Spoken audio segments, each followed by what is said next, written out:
আজকের আলোচ্য বিষয় হচ্ছে due parts of carbonyl compound. Carbonyl কম্পাউন্ডের কয়েকটা রিয়াকশান অবশ্যই ছিল, ডিউ ছিল, যার কারণেই সেটা জন্য আর একটা লেকচার দেওয়া হচ্ছে। তাতে যেটা আলোচনা হয়েছিল পূর্বে, অ্যালডল কনডেনসেশন, ক্যানিজার রিয়াকশান, সেই সঙ্গে ক্লেজেন্ট স্মিথ রিয়াকশান ইত্যাদি কিছু হয়েছিল। এবারে আমরা এমন কিছু যৌগ রয়েছে যেখানে অ্যালডল কনডেনসেশন এবং ক্যানিজার রিয়াকশান দুটোই ঘটে, সেই টাইপের একটা এক্সাম্পল আমি দিচ্ছি এখানে। যেমন আইসোবিউটারালডিহাইড CH3C CH3H CHO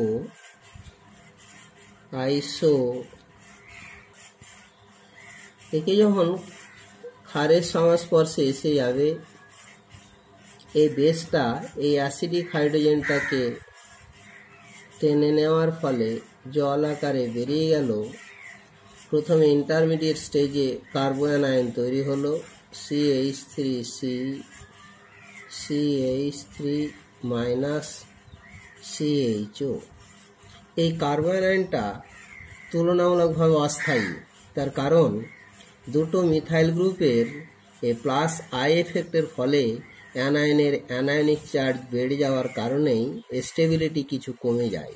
এই কমে যাওয়ার কারণেই এটা অ্যালডল প্রোডাক্ট পরিমাণটা কমে যায়, পাশাপাশি ক্যানিজারও প্রোডাক্ট দিয়ে থাকে। তো প্রথমে আমি এই অ্যালডল কনডেনসেশন যে প্রোডাক্টটা হবে সেটার ক্ষেত্রে আরও একটা অণু CH3CHO এর সংস্পর্শে এসে গেলে দ্বিতীয় কার্বনিল কার্বনে এই নিউক্লিওফাইল অ্যাটাক করে দিল। অ্যাটাক করার ফলে যেটা তৈরি হলো CH3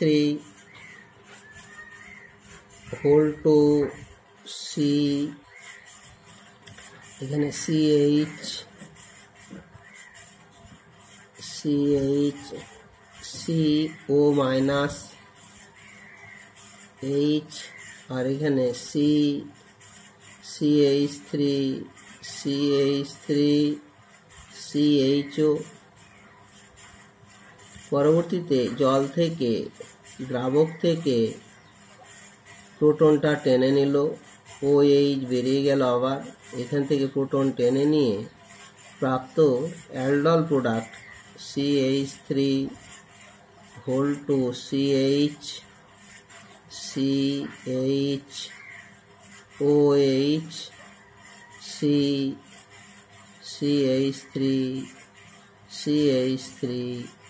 CH3CHO এই অ্যালডল প্রোডাক্টটা পাওয়া গেল, অ্যালডল এটা পাওয়া গেল। পাশাপাশি একইভাবে আবার যখন এটার ক্ষেত্রে ক্ষারীয় মাধ্যমে ক্লেমেনসন এই ক্যানিজার রিয়াকশানটি ঘটবে, সেক্ষেত্রে যে প্রোডাক্ট হবে সেটা হচ্ছে CH3CH3H প্লাস CH3CH ক্ষারীয় মাধ্যমে এক্ষেত্রে ক্যানিজার রিয়াকশান হবে। এক্ষেত্রে একটা পার্ট জারিত হয়ে গেল, CH3H COO পরবর্তীতে একবারে অম্লায়িত করে নিলাম। 1 নম্বরে ক্ষারীয় মাধ্যম, 2 নম্বরে অম্লায়িত করে নিলে এটা COOH প্লাস একটা পার্ট জারিত হলো, আর একটা পার্ট বিজারিত হয়ে তৈরি হলো CH3H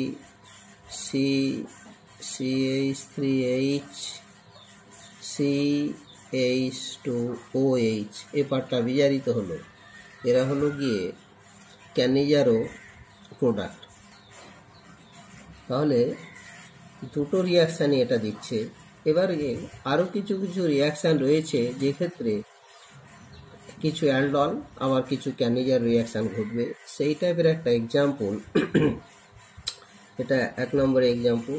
দ্বিতীয় এক্সাম্পলটা হচ্ছে, যদি আমরা অ্যাসিটালডিহাইড নিয়ে থাকি CH3CHO, তার সঙ্গে ফর্মালডিহাইড, এই ফর্মালডিহাইড যদি এক্সেস নেওয়া হয়ে থাকে ক্ষারীয় মাধ্যমে বিক্রিয়ার ফলে, যেহেতু 3টে এখানে আলফা হাইড্রোজেন রয়েছে, প্রথম 3টে স্টেজে অ্যালডল প্রোডাক্ট দেবে। অ্যালডল প্রোডাক্ট দেওয়ার ফলে যে যৌগটা তৈরি হলো সেটা হলো গিয়ে CH2OH, CH2OH, CH2OH, আর সেই সঙ্গে CHO। তাহলে এটা 3টে অ্যালডল স্টেজ ঘটলো, 3 aldol stage, product formed by 3 aldol stage. এর পরবর্তীতে যেহেতু ফর্মালডিহাইড এক্সেস রয়েছে, সেই এক্সেস ফর্মালডিহাইডের উপস্থিতিতে CHO সেই ক্ষারীয় মাধ্যম রয়েছে। এবারে দুটো কার্বনিল কম্পাউন্ড, দুটোতেই আর আলফা হাইড্রোজেন নেই, ফলে বাধ্য হয়ে ক্যানিজার রিয়াকশান ঘটবে। ক্যানিজারের ক্ষেত্রে ফর্মালডিহাইড জারিত হয়ে ফরমেট লবণ HCOO-, আর সেই সঙ্গে এটা বিজারিত হয়ে CH2OH, CH2OH, আর CHO বিজারিত হয়েও CH2OH, পেন্টাএরিথ্রিটল। এটা প্রোডাক্ট পেন্টাএরিথ্রিটল। এই যৌগটা তৈরি হচ্ছে form by 3 aldol stage and on Cannizzaro state. This product is obtained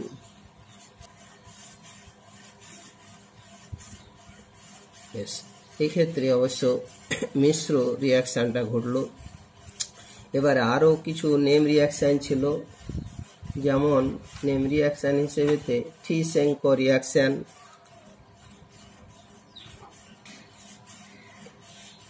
এক্ষেত্রে সমস্ত কার্বনিল কম্পাউন্ড যাদের আলফা হাইড্রোজেন আছে বা নাই, অ্যালুমিনিয়াম ইথক্সাইডের সঙ্গে বিক্রিয়া করে এরা পরস্পর জারণ বিজারণের মাধ্যমে এক অণু কার্বক্সিলিক অ্যাসিড, এক অণু অ্যালকোহল তৈরি হয়। কিন্তু পৃথকভাবে সেই কার্বক্সিলিক অ্যাসিড এবং অ্যালকোহল তৈরি না হয়ে তারা এস্টার রূপে অবস্থান করে। একথায় all aldehydes in presence of aluminum ethoxide C2H5O3Al to form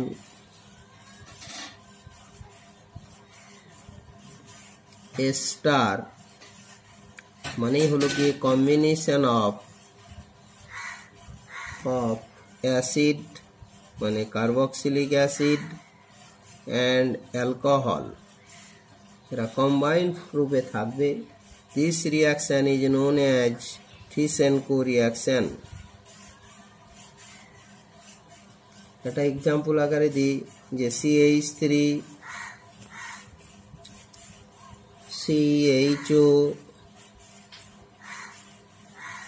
তার সঙ্গে আরও এক অণু acetaldehyde CHO, CH3, aluminium ethoxide C2H5O3Al এর উপস্থিতিতে যখন বিক্রিয়া হবে, প্রথমেই এই পাইটা খুব সংক্ষিপ্ত আকারে দেখানো হচ্ছে। পাইটা এসে যখন কার্বনের সঙ্গে যুক্ত হয়ে যাবে, এই কার্বনের যোজ্যতা কমে গেল, তখন এখান থেকে এই হাইড্রোজেনটা হাইড্রাইড আয়ন আকারে পজিটিভ চার্জগ্রস্ত কার্বনের সঙ্গে যুক্ত হলো।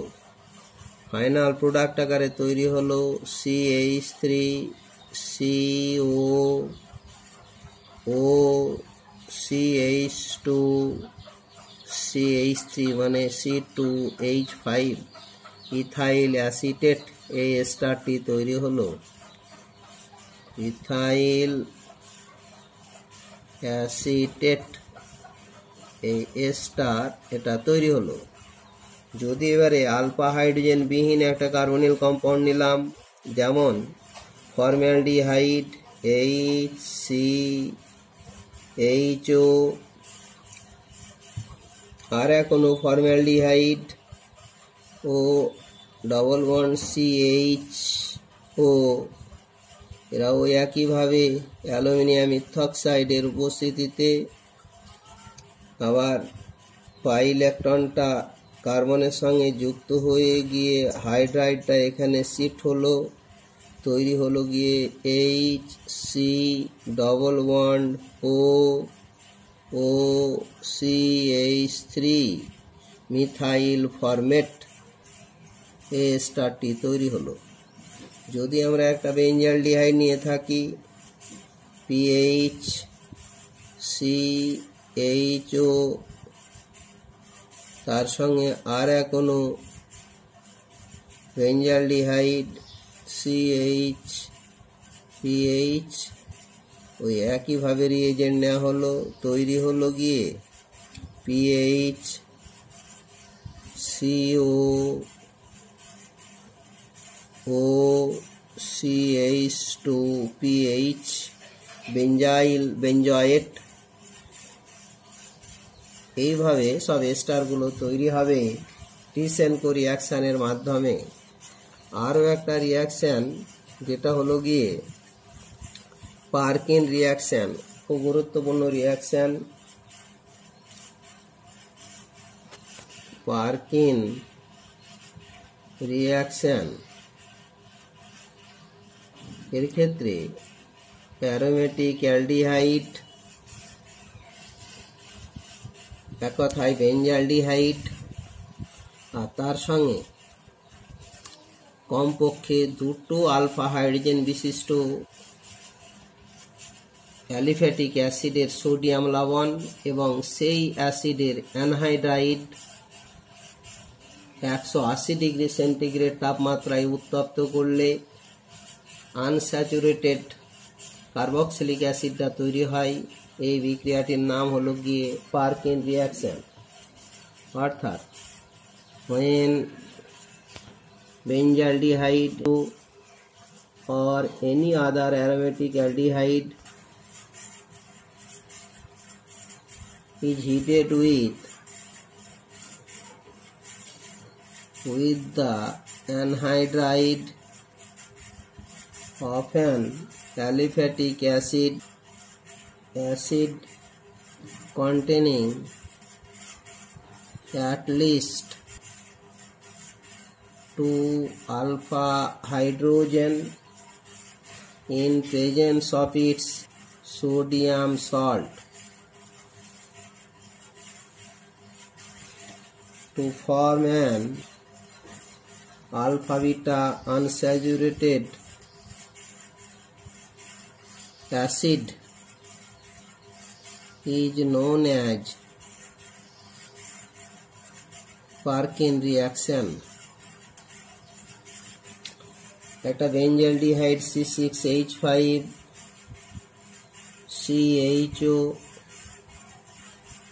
তার সঙ্গে অ্যাসিটিক অ্যাসিডের অ্যানহাইড্রাইড মানে অ্যাসিটিক অ্যানহাইড্রাইড CH3CO2O, আর ওই অ্যাসিডের সোডিয়াম সল্ট বলতে গিয়ে sodium acetate CH3COONA 180 degree centigrade তাপমাত্রায় উত্তপ্ত করলে তৈরি হবে C6H5CH ডবল বন্ড CH আর সেই সঙ্গে তৈরি হবে অর্থাৎ সিনামিক অ্যাসিড। আর সেই সঙ্গে আরো একটা প্রোডাক্ট তৈরি হলো, সেটা হলো গিয়ে অ্যাসিটিক অ্যাসিড CH3COOH। যদি আরো একটা এক্সাম্পল নিয়ে থাকি, ওই বেঞ্জালডিহাইড C6H5CHO, তার সঙ্গে প্রোপিওনিক অ্যানহাইড্রাইড CH3 প্রোপিওনিক অ্যাসিডের অ্যানহাইড্রাইড, CH2CO হোল 2O, আর উক্ত অ্যাসিডের সোডিয়াম লবণ CH3 CH2 COONA 180 degree centigrade তাপমাত্রায় উত্তপ্ত করা হলো। প্রাপ্ত যে যৌগটা তৈরি হলো সেটার ক্ষেত্রে C6H5CH double bond CH3COOH alpha methyl cinnamic acid, alpha methyl cinnamic acid. এই হলো গিয়ে পারকিন রিয়াকশনের প্রোডাক্ট। আরও একটা গুরুত্বপূর্ণ রিয়াকশন, সেটা হলো গিয়ে বেনজয়েন condensation reaction.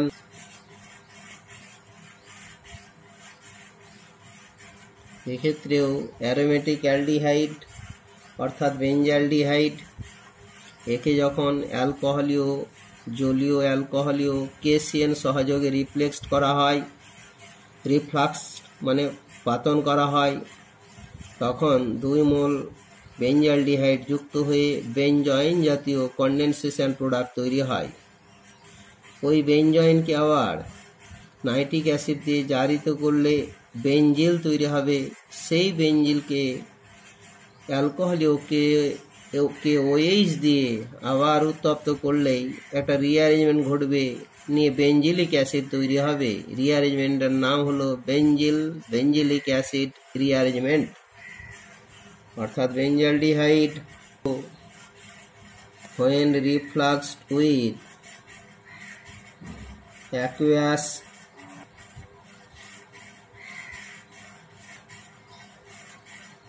KCN undergoes self condensation to form benzoin. This reaction is known as benzoin condensation reaction. Reaction T C6H5CHO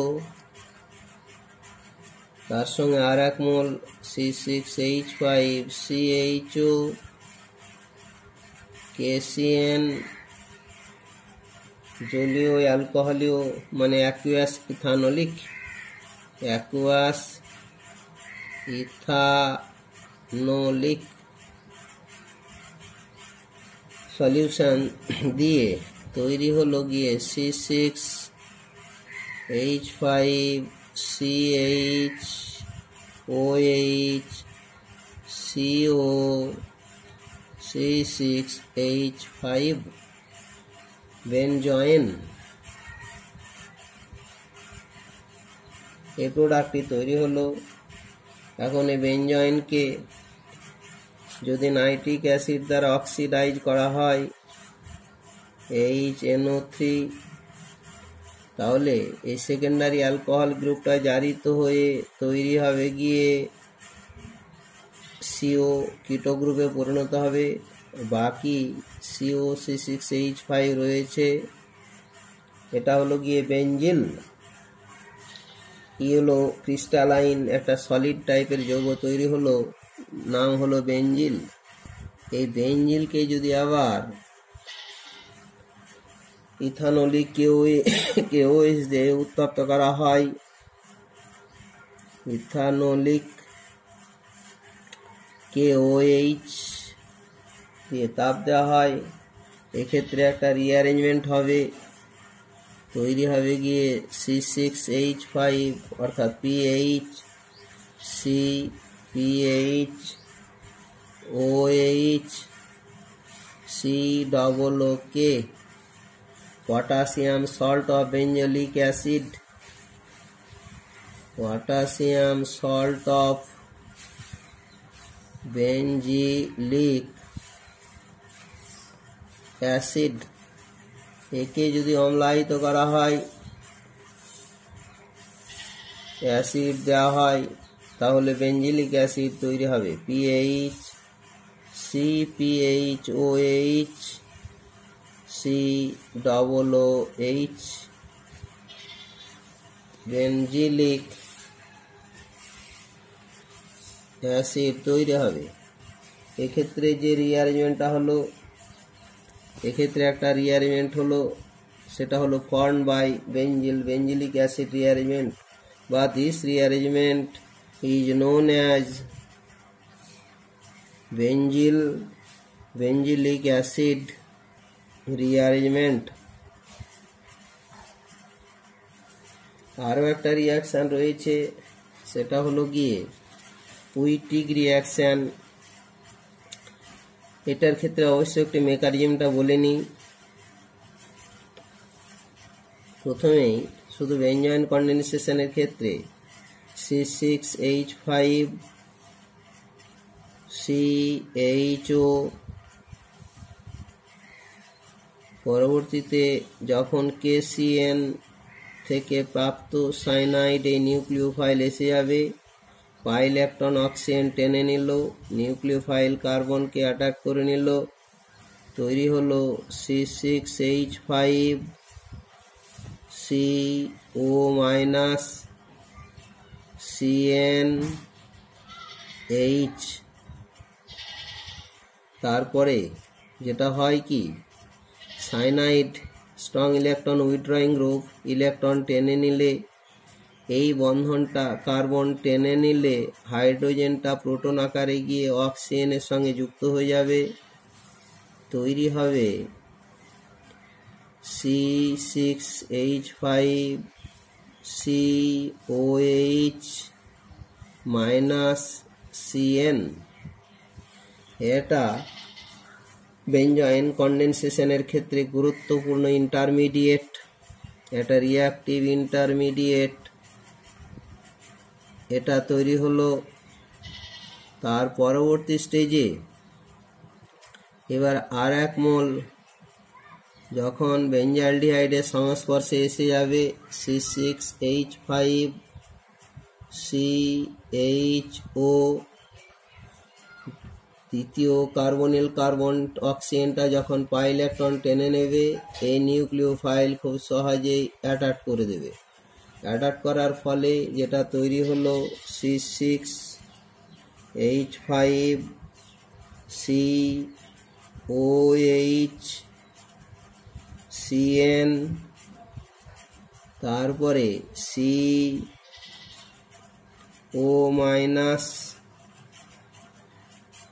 C6H5 R H। এখানে এর পরবর্তীতে যে যৌগটা তৈরি হলো সাইনাইড, তার তড়িৎ ঋণাত্মকতার কারণে বা তার ইলেকট্রন উইথড্রয়িং নেচারটা সবচাইতে বেশি হওয়ার কারণেই এই ইলেকট্রন জোড়কে টেনে নিয়ে সাইনাইড আকারে বেরোবে। সঙ্গে সঙ্গে এই বন্ধনটা এখানে শিফট করবে, আর হাইড্রোজেনটা প্রোটন আকারে গিয়ে ঋণাত্মক চার্জগ্রস্ত এই অক্সিজেনের সঙ্গে যুক্ত হবে, তৈরি হলো C6H5C double bond O CHOH C6H5। এই বেঞ্জয়েন এই যৌগটা তৈরি হলো। পরবর্তীতে নাইট্রিক অ্যাসিড দিয়ে দিলে সেকেন্ডারি অ্যালকোহলটা জারিত হয়ে বেঞ্জিল, তারপরে KOH দিয়ে দিলে রিঅ্যারেঞ্জমেন্টের মাধ্যমে বেঞ্জিলিক অ্যাসিডে পরিণত হবে। এই হলো গিয়ে এর মেকানিজম। আচ্ছা, আরও একটা গুরুত্বপূর্ণ রিয়াকশান, সেটা হলো গিয়ে ফিটিক রিয়াকশান,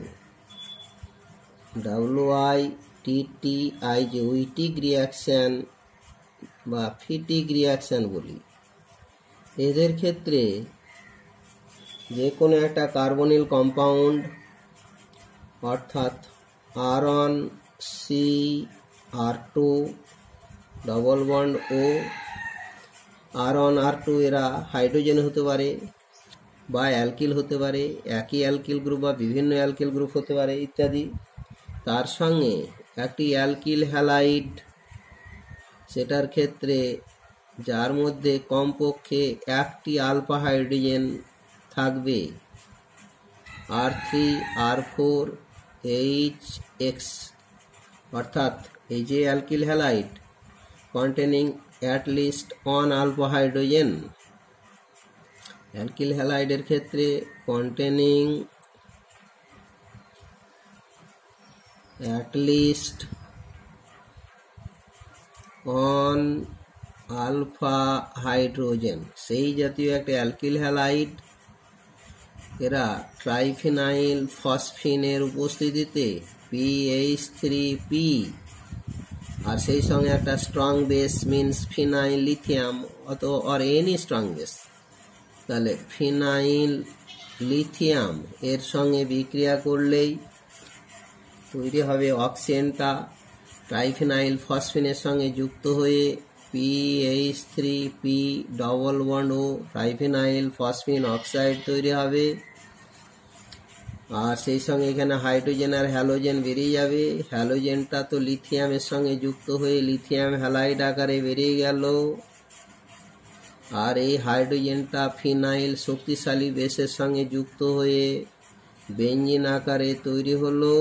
আর ফাইনাল প্রোডাক্ট আকারে ডবল বন্ডের সঙ্গে এখানে ডবল বন্ড যুক্ত হয়ে তৈরি হলো R1 C R2 double bond C R3 R4 এই গুরুত্বপূর্ণ অ্যালকিনটা তৈরি হলো।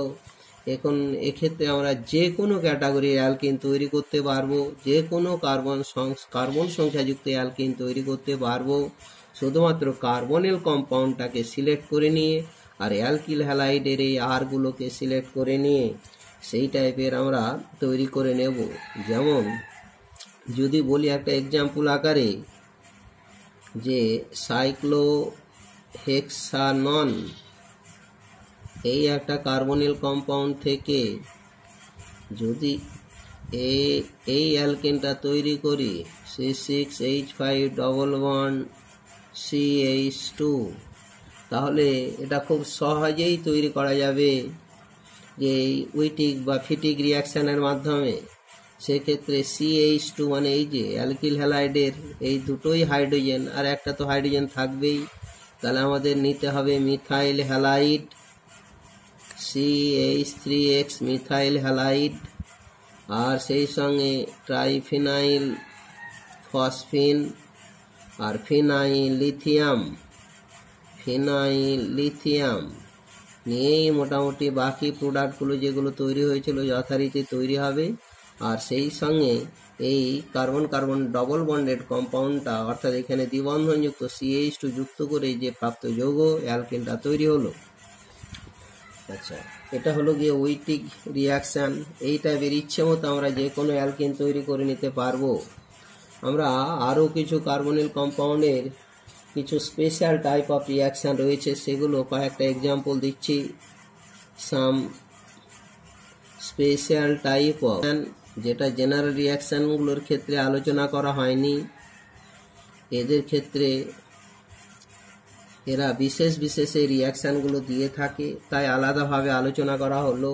প্রথমে বলি 1 নম্বরে ফর্মালডিহাইড, 6 মোল ফর্মালডিহাইড, তার সঙ্গে 4 মোল অ্যামোনিয়া, এরা বিক্রিয়া করে তৈরি হয় একটা গুরুত্বপূর্ণ যৌগ হেক্সামিথিলিন টেট্রায়ামিন CH2(6N4) আর তার সঙ্গে 6H2O, যৌগটি হলো হেক্সামিথিলিন টেট্রায়ামিন। এর পরিচিত নাম হলো ইউরোট্রপিন। এটা স্ট্রাকচার আকারে বলি, যদি স্ট্রাকচারটি দেওয়া হয় এই টাইপ একটা বেঞ্জিন বলয়যুক্ত CH2 তারপরে একটার পর একটা N তারপরে CH2 তারপরে N, আর মাঝে একটা এন রেখে এই দুটো এন এর মাঝে একটা CH2 গ্রুপ, এই দুটোর মাঝে একটা CH2 গ্রুপ, আর এই দুটো এন এর মাঝে একটা CH2 গ্রুপ। এটা হলো গিয়ে একটা বলয়াকার যৌগ। এটার যথেষ্ট ব্যবহার রয়েছে, মেডিসিনাল ইউজেস রয়েছে। This compound eutropine, it is used for the treatment of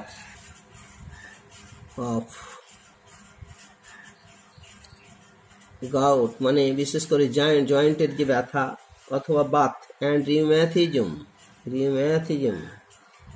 আরও একটা রয়েছে, তাহলে বাতের অসুখ এবং জয়েন্টে যে ব্যথাগুলো হয়ে থাকে তাদের প্রতিষেধক হিসাবে এটা ব্যবহার হয়।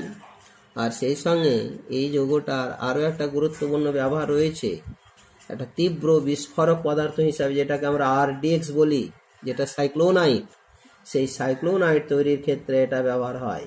And also used for the manufacture of research development explosive, যেটাকে আমরা সাইক্লোনাইট বলি। এর সংকেতটা অবশ্য CH2NO2 অর্থাৎ একে যদি নাইট্রিক অ্যাসিড দিয়ে ট্রিটমেন্ট করা হয় তাহলেও ভিতরের পোরশনগুলো সবই অক্সিডাইজ হয়ে বেরিয়ে যাবে। মাঝখানে যেটা তৈরি হবে CH2N, এখন এই N এ একটা NO2, এই N এ একটা NO2, আর এই N এ একটা NO2 যুক্ত হয়ে মারাত্মক বিস্ফোরক টাইপের এই সাইক্লোনাইট এই যৌগটি তৈরি হয়। বেশ পরবর্তীতে আরও কিছু রিয়াকশন, দ্বিতীয় বিক্রিয়াটি হলো গিয়ে, তাহলে অ্যালডিহাইডের সঙ্গে অ্যামোনিয়ার বিক্রিয়া হয়েছিল আদার অ্যালডিহাইডের সঙ্গে, কিন্তু সেটা হয়েছিল nucleophilic addition and elimination reaction ঘটেছিল। এক্ষেত্রে কিন্তু বিক্রিয়াটি সেই পথে ঘটলো না, অন্য পথে বিক্রিয়াটি ঘটলো। এর পরবর্তীতে আবার একইভাবে যদি আমরা অ্যাসিটনের সংস্পর্শে অ্যামোনিয়া নিয়ে আসি, অ্যাসিটন CH3COCH3 তার সংস্পর্শে অ্যামোনিয়া এসে গেলে এখানে প্রথমে নিউক্লিওফিলিক অ্যাডিশন রিয়াকশনটা ঘটলো, তৈরি হলো CH3CO-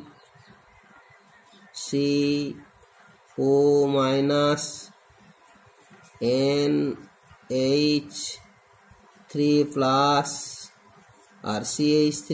পরবর্তীতে নাইট্রোজেন থেকে একটা প্রোটন বেরিয়ে গেল, ওই প্রোটনটা অক্সিজেনের সঙ্গে যুক্ত হলো, নিয়ে তৈরি হলো গিয়ে CH3COOH। আচ্ছা, NH2টাকে উপরে লিখি, NH2, এখানে OH, এখানে CH3, তার সঙ্গে আরও এখনো অ্যাসিটনের বিক্রিয়ায় CH2HCOCH3, দ্বিতীয় অ্যাসিটন অণুর একটি হাইড্রোজেন আর প্রথমটি থেকে OH গ্রুপ যুক্ত হয়ে জল আকারে বেরিয়ে যাবে, তৈরি হবে CH3CN2CH2COCH3 ডাইঅ্যাসিটনঅ্যামিন। এই যৌগটি তৈরি হয়। এক কথায় 2 মোল অ্যাসিটনের সঙ্গে 1 মোল অ্যামোনিয়ার বিক্রিয়ায় 1 অণু জল অপসারণের মাধ্যমে ডাইঅ্যাসিটনঅ্যামিন এটা তৈরি হলো। আরও একটি বিক্রিয়া, অ্যাসিটনটাকে যদি আমরা 2 মোল নিয়ে থাকি, CH3COCH3, তার সঙ্গে HCl গ্যাস বা কনসেন্ট্রেটেড এই সেলের সঙ্গে যদি বিক্রিয়া করি, 2 অণু অ্যাসিটন থেকে 1 অণু জলকে টেনে নেবে, তৈরি হবে একটা গুরুত্বপূর্ণ যৌগ CH3 double bond CH3 মেসিটাইল oxide. আবার যদি আমরা অ্যাসিটন 3 মোল নিতাম, এরপরে যদি আমরা অ্যাসিটন 3 মোল নিতাম, অর্থাৎ CH3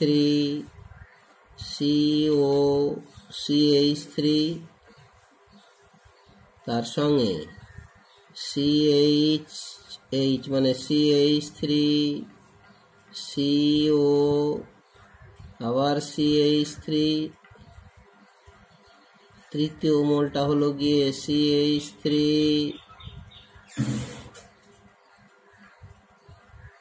দুটো অ্যাসিটন, এই HCl গ্যাস দ্বারা সম্পৃক্ত অ্যাসিটন।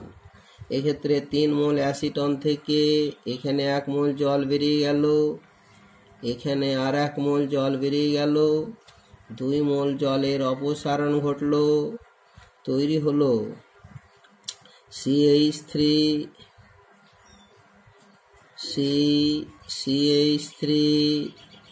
ডবল বন্ড CH, তারপরে CO, তারপরে আবার CH ডবল বন্ড CH3 ফোরন। খুব গুরুত্বপূর্ণ আর একটা যৌগ তৈরি হলো। এরপরে যদি আমরা ওই অ্যাসিটনের 3 মোল, আবার 3 মোল অ্যাসিটন নিয়ে CH3 এবারে যদি কনসেন্ট্রেটেড সালফিউরিক অ্যাসিড নিয়ে পাতন করা হয়, তাহলে এই ডিস্টিলেশনের ফলে এক্ষেত্রেও সেই 3 মোল জল বেরিয়ে যাবে, তৈরি হবে আরো একটা গুরুত্বপূর্ণ যৌগ, সেটা হলো গিয়ে মেসিটিলিন CH3, একটির পর একটি CH3 1,3,5 মিথাইল বেঞ্জিন, যেটাকে মেসিটিলিন বলি, এটা তৈরি হয়। আবার আরো একটা গুরুত্বপূর্ণ রিয়াকশন আছে, রিয়াকশনের ওয়ার্ড নামটা 3, এটা 4 নম্বরের রিয়াকশন, এ হলো গিয়ে 5 নম্বরের রিয়াকশন। পরবর্তীতে 6 নম্বরের রিয়াকশনে আমরা অ্যাসিটন থেকে আরো একটা গুরুত্বপূর্ণ যৌগ পাই CH3CO, তার সঙ্গে যদি KOH এর উপস্থিতিতে ক্লোরোফর্মের বিক্রিয়া ঘটানো হয়, সলিড NaOH অথবা KOH ক্ষারের উপস্থিতিতে যদি বিক্রিয়া ঘটানো হয়, তাহলে একটা গুরুত্বপূর্ণ যৌগ তৈরি হয় ক্লোরিটন নামে CH3COH Cl3 CH3 ক্লোরিটন। এটা অবশ্য হিপনোটিক অ্যান্ড সেডেটিভ হিসাবে ব্যবহার হয়, ঘুমের ওষুধ এক কথায়, অ্যান্ড সেডেটিভ। এটা বিশেষ করে পাচক হিসাবে ডাইজেস্ট করতে সাহায্য করে। আরও একটা গুরুত্বপূর্ণ রিয়াকশন যেটা হচ্ছে গিয়ে অ্যাসিটনের এই প্রোটিয়ামগুলো ডয়টেরিয়াম দ্বারা এক্সচেঞ্জ করে দেওয়া যায়। যদি এক্সেস D2O অর্থাৎ হেভি ওয়াটার ভারী জলের সঙ্গে যদি বিক্রিয়া ঘটানো হয়, তাহলে তৈরি হবে CD3 ডয়টেরোঅ্যাসিটন CD3, আর জলগুলো বেরিয়ে গেল। তারপরে আরও 2-1টা রিয়াকশান রয়েছে অ্যাসিটনের, বিশেষ করে যদি অ্যাসিটন না নিয়ে যদি আমরা C6H5CO অ্যাসিটোফেনন নিয়ে থাকি, তাহলে কিন্তু এটা যদি ক্লোরিন অথবা ব্রোমিনের সঙ্গে অ্যাসিটিক অ্যাসিড মাধ্যমে বিক্রিয়া ঘটানো হয়, তাহলে এক্ষেত্রে এই হাইড্রোজেন মিথাইল গ্রুপের হাইড্রোজেনটা হয় ক্লোরিন বা ব্রোমিন দ্বারা রিপ্লেসড হবে, তৈরি হবে গিয়ে C6H5CO CH2Cl অথবা C6H5CO CH2Br ফেনাসাইল ক্লোরাইড বা ব্রোমাইড। এটা হলো গিয়ে ফেনাসাইল ক্লোরাইড অ্যান্ড এটা হচ্ছে ফেনাসাইল ব্রোমাইড। এরা used as a tear gas. এরা কাঁদনে গ্যাস রূপে খুব গুরুত্বপূর্ণ ব্যবহার রয়েছে যুদ্ধক্ষেত্রে। ইউজড যে টিয়ার গ্যাস বা ক্রাইং গ্যাস, কাঁদনে গ্যাস রূপে ব্যবহার হয়ে থাকে। এই হচ্ছে কতগুলো গুরুত্বপূর্ণ, যেটা ব্যতিক্রমী ধর্ম অথচ খুবই গুরুত্বপূর্ণ, সেই হিসেবে এগুলো আবার উল্লেখ করে দেওয়া হলো। আজকে এখানেই শেষ করা হলো।